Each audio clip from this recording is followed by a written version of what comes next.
Is Bernie Sanders a crypto-communist?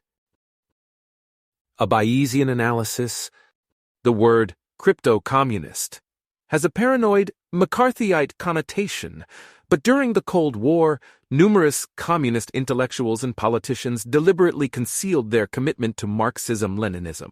Why? To be more successful intellectuals and politicians. A few crypto-communists even managed to become national leaders. Fidel Castro gained power in 1959, but only announced his communism in 1961.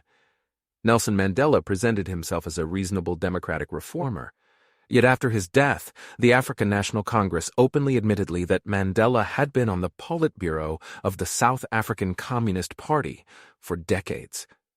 Ho Chi Minh joined the Communist Party in 1920.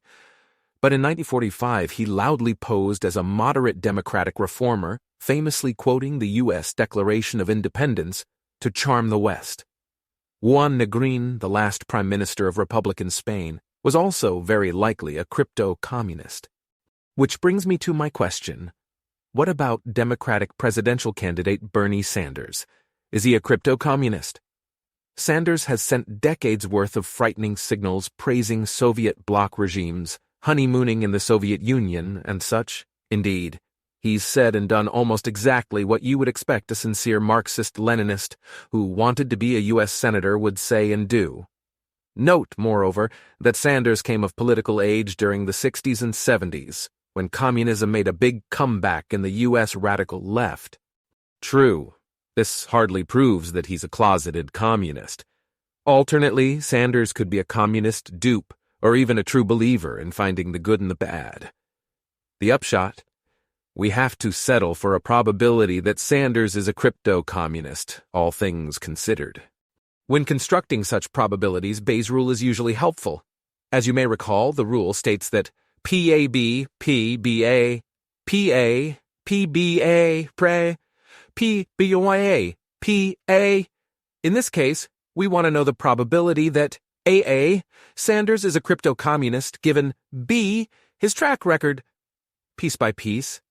1. What's the probability of Sanders' track record if he is a crypto-communist? Here, ID go high.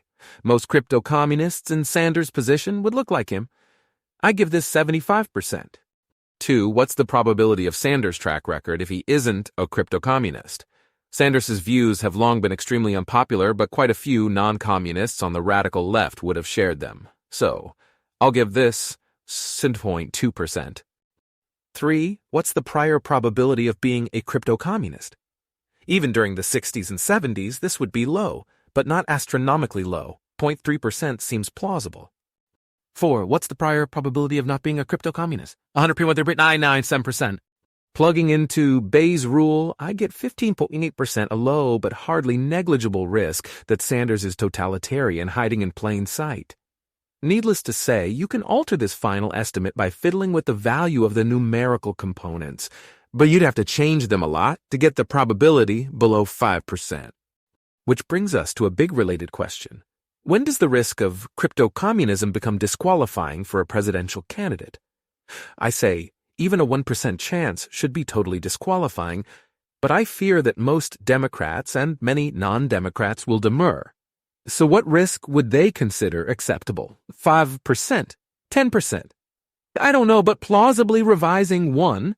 4. To get below a 5% or 10% threshold is no easy feat. January 29, 2020.